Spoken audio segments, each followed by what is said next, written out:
You weren't unhappy until you opened your phone. You weren't insecure until you saw what everyone else had. You weren't behind until the screen quietly suggested you were. No one announced a competition, no one explained the rules, and yet, it felt like everyone was ahead. Alex was lying on his bed, just scrolling, not looking for anything.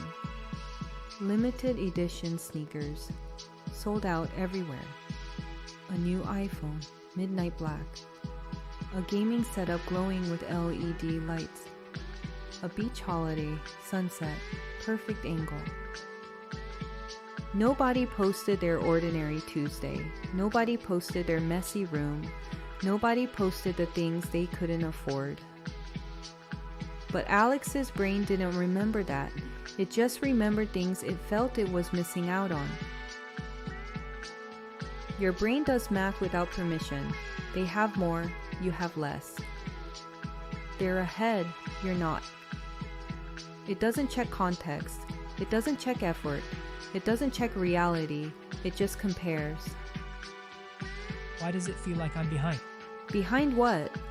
There was no starting line, no finish line, no referee. And yet the pressure felt real, because comparison doesn't need rules. It just needs visibility.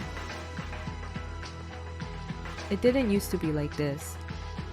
Status used to come from effort, skill, talent, kindness, humor, hard work. Now, it is represented by sneakers, phones, brands, the right headphones, the right car your family drove. Money made status visible, and visible made it measurable. There's a game happening. You didn't sign up, but you are playing. Keep up. Upgrade, repeat. Miss one round, and it feels like you slipped. Alex looked around his room. Maybe he did need new shoes. Maybe his room looked basic. Maybe his phone was old. Nothing was broken. Nothing stopped working. But suddenly, everything felt outdated and needed replacing. That's how powerful comparison is. It doesn't change what you have. It changes how you feel about it. Here's what the screen doesn't show. A lot of things are bought on credit. Some of those picture-perfect holidays are stressful. Some perfect rooms are staged and cropped. Comparison shows highlights. Your brain compares those highlights to your entire life. That's not a fair fight. If I had what they have, I wouldn't feel like this. That thought fuels billions in spending, not based on a need, not usefulness. Sometimes not even what you really want, just this empty promise. Buy this. You'll feel better about yourself. Even if Alex buys the shoes, someone else gets newer ones next month. Even if he gets the new phone, another one releases. Trends are designed to move, so you never feel finished. When confidence depends on upgrades, someone else's upgrade can undo you. Under jealousy is fear. Fear of not belonging. Fear of not being enough. Fear of being ordinary. Money looks like a shortcut to fixing that, but money can't fix belonging, and it can't repair self-worth. Some people don't learn this young. They learn it much later. When sneakers become car loans, when upgrades become long-term commitments, when looking successful becomes expensive. Because if you never separate identity from stuff, you spend years trying to buy proof that you matter. The real shift isn't when you buy something. It's when you start thinking, if they have more, maybe I'm less. That's the merge, stuff and self-worth. Once those connect, every comparison feels personal.